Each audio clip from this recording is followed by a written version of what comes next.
پہلے بعض اہم خبروں کی سرخیاں۔ ایران کے وزیر خارجہ حسین امیر عبداللہیان نے کہا ہے کہ ہم امریکہ کے جواب کا جائزہ لے رہے ہیں، ایک مستحکم اور پائیدار معاہدے کے حصول میں سنجیدہ ضرور ہیں، مگر کسی قیمت پر ایرانی عوام کے حقوق سے دستبردار نہیں ہوں گے۔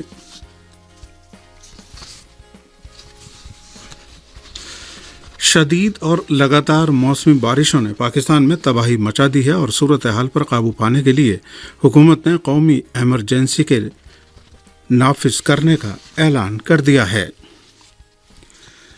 اقوام متحدہ میں ایران کے مستقل مندوب نے مشرق وسطیٰ کو جوہری ہتھیاروں سے پاک کیے جانے اور غاصب صہیونی حکومت کے ایٹمی وار ہیڈز کی مخالفت میں تمام ملکوں کے ٹھوس موقف پر تاکید کی ہے۔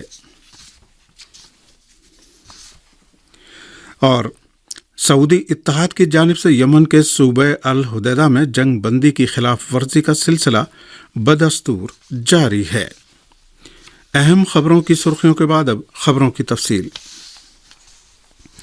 ایران کے وزیر خارجہ حسین امیر عبداللہیان نے کہا ہے کہ ہم امریکہ کے جواب کا جائزہ لے رہے ہیں، ایک مستحکم اور پائیدار معاہدے کے حصول میں سنجیدہ ضرور ہیں، مگر کسی قیمت پر ایرانی عوام کے حقوق سے دستبردار نہیں ہوں گے۔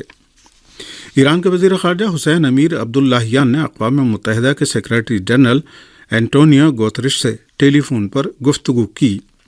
اس گفتگو کے بعد انہوں نے اپنے انسٹاگرام پیج پر لکھا کہ اس گفتگو میں مختلف عالمی مسائل کے سلسلے میں مشترکہ کوششوں اور ساتھ ہی جوہری ہتھیاروں کے عدم پھیلاؤ کے معاہدے کے سلسلے میں ہونے والی کانفرنس اور پابندیوں کے خاتمے کے مقصد سے ہو رہے مذاکرات کے بارے میں تبادلہ خیال کیا گیا۔ وزیر خارجہ حسین امیر عبداللہیان نے لکھا ہے کہ گوتریش کے ساتھ گفتگو میں یو این سیکریٹری جنرل نے این پی ٹی کانفرنس میں ایک جامع مفاہمت کے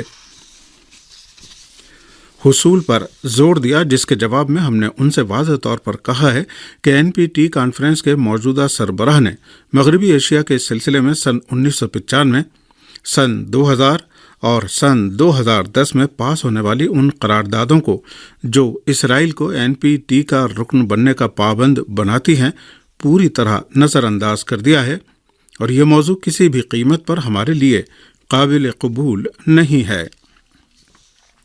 وزیر خارجہ کا کہنا تھا کہ اس گفتگو میں طے ہوا ہے کہ اینٹونیو گوتریش اس موضوع کو اپنے ایجنڈے میں شامل کر کے اس کا بغور جائزہ لیں گے۔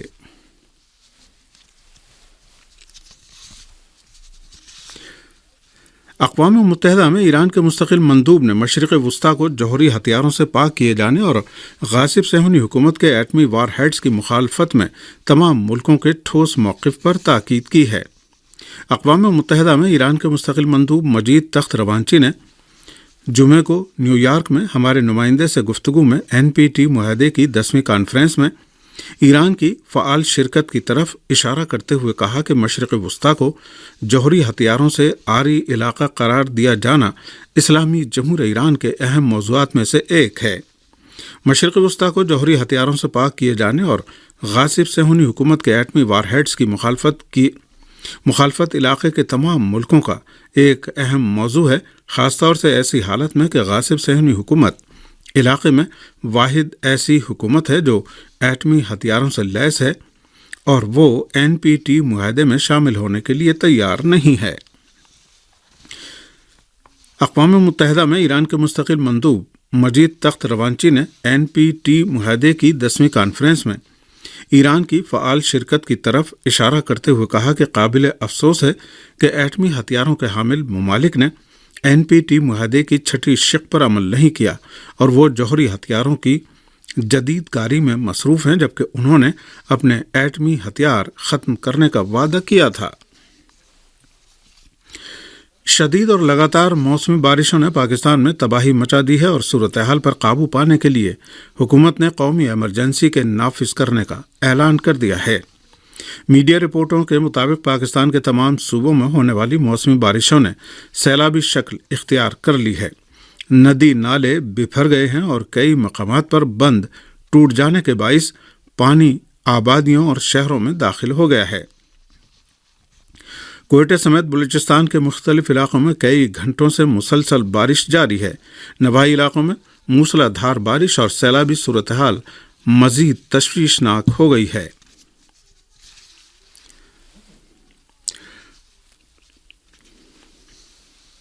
رحیم یار خان سمیت صوبہ سندھ میں سیلابی صورتحال اور متعدد شہروں میں لوگ کھلے آسمان تلے زندگی بسر کرنے پر مجبور ہیں۔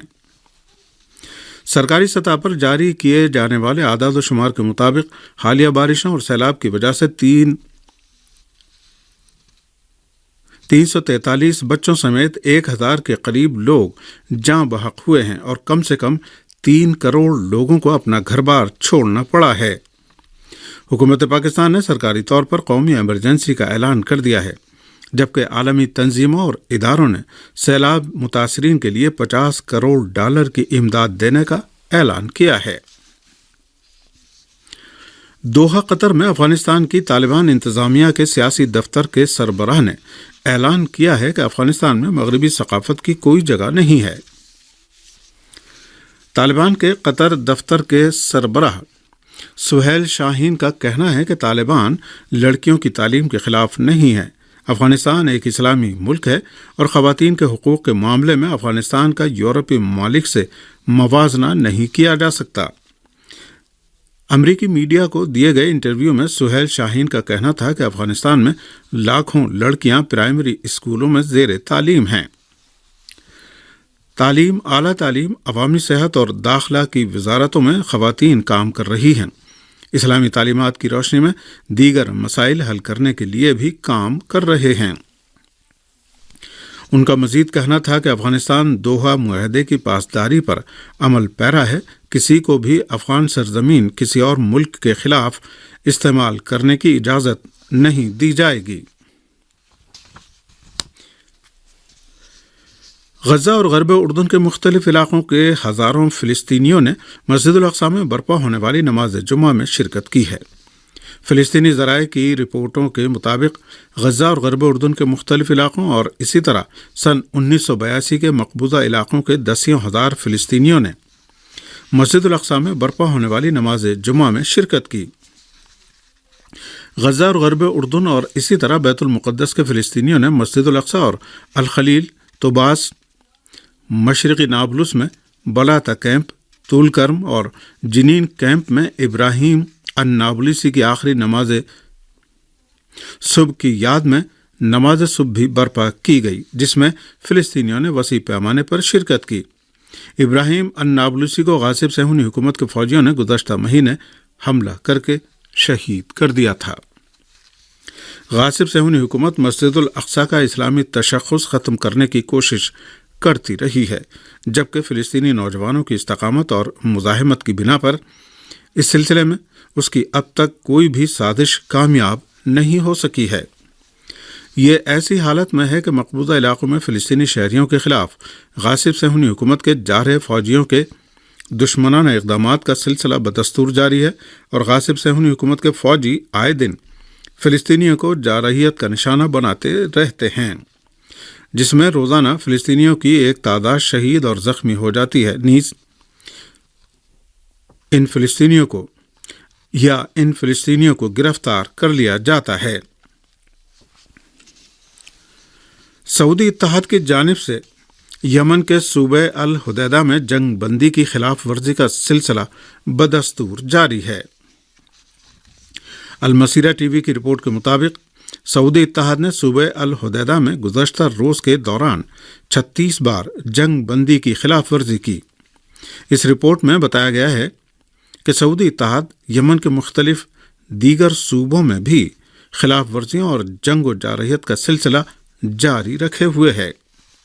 سعودی اتحاد کی جانب سے جنگ بندی کی خلاف ورزی ایسی حالت میں جاری ہے کہ یمن کے امور میں اقوام متحدہ کے خصوصی ایلچی ہانس گرینڈ برگ نے یمن میں جنگ بندی کی مدت میں مزید 2 مہینے کی توسیع کیے جانے کا اعلان کیا تھا، مگر سعودی اتحاد نے کبھی اس معاہدے کی پابندی نہیں کی۔ واضح رہے کہ اقوام متحدہ سے وابستہ مختلف عالمی اداروں من جملہ عالمی ادارے صحت اور یونیسیف نے بارہا خبردار کیا ہے کہ یمنی عوام کے خلاف سعودی اتحاد کی جاری جارحیت کے نتیجے میں صدی کا سب سے بڑا انسانی المیہ جنم لے سکتا ہے۔ ایران کی ایئر ڈیفنس فورس کے کمانڈر نے کہا ہے کہ ملک فضائی دفاع کے میدان میں خود کفیل ہے اور اس کے تمام تر وسائل و آلات اندرون ملک تیار کیے جا رہے ہیں۔ ایرانی فوج کے ایئر ڈیفنس فورس کے commander brigadier general Ali Raza صباحی فرد نے قم میں شہداء کی یاد میں منعقدہ ایک تقریب سے خطاب کرتے ہوئے کہا کہ ملک کی دفاع کے تمام وسائل اور آلات اندرون ملک تیار کیے جا رہے ہیں، ہم اس میدان میں پوری طرح خود کفیل ہیں۔ بریگیڈیئر جنرل علی رضا صباحی فرد نے حالیہ ڈرون مشقوں اور فضائی دفاع میں ڈرون طیاروں کے کردار کی جانب اشارہ کرتے ہوئے کہا کہ مشقوں میں حصہ لینے والے ڈرون طیاروں نے کئی بار اپنے مشن کو وقت کے تقاضوں کے مطابق پوری کامیابی کے ساتھ مکمل کیا ہے۔ ایئر ڈیفنس فورس کے کمانڈر نے بتایا کہ ڈرون مشقوں کے دوران بعض ایسی تکنیکوں اور اقدامات سے کام لیا گیا جو دنیا میں بے مثال ہیں، اور میں پوری جرات کے ساتھ کہہ سکتا ہوں کہ ہمارے ڈرون طیارے پوری طرح ہتھیار بند ہیں اور ملک کی دفاع کے لیے پوری طرح آمادہ ہیں۔ انہوں نے کہا کہ آج ہماری دفاعی طاقت اس مقام پر پہنچ گئی ہے جہاں دشمن ایران پر حملے کا تصور بھی نہیں کر سکتے۔ ایئر ڈیفنس فورس کے کمانڈر نے خبردار کیا کہ دشمن ہماری فضائی حدود میں داخل ہونے کی کوشش نہ کرے، کیونکہ ایک مرتبہ داخل ہونے کے بعد اس کا یہاں سے نکلنا ممکن نہیں ہوگا۔ امریکہ کی ریاست ایریزونا میں فائرنگ کے تازہ واقعے میں کم سے کم 4 افراد ہلاک ہو گئے ہیں۔ پولیس کے مطابق فائرنگ کا یہ واقعہ مقامی وقت کے مطابق صبح 11 بجے شہر توسان کے ایک رہائشی کمپلیکس میں پیش آیا۔ یہ واقعہ اس وقت پیش آیا جب پولیس ایک فلیٹ خالی کرانے کے لیے وہاں پہنچی تھی۔ پولیس کے دعوے کے مطابق فلیٹ خالی کرنے کے بعد کرایہ دار نے فائرنگ کی، جس کے نتیجے میں خاتون پولیس آفیسر، اپارٹمنٹ مینیجر اور نامعلوم شخص ہلاک ہو گیا۔ پولیس کی جوابی کارروائی میں حملہ آور بھی ہلاک ہو گیا ہے۔ امریکہ میں رائج گن کلچر کے باعث سالانہ کئی ہزار افراد ہلاک اور زخمی ہو جاتے ہیں۔ امریکہ کے قانون ساز ادارے طاقتور اسلحہ لابی کے اثر و رسوخ کی وجہ سے تاحال گن کنٹرول قوانین وضع کرنے سے قاصر رہے ہیں۔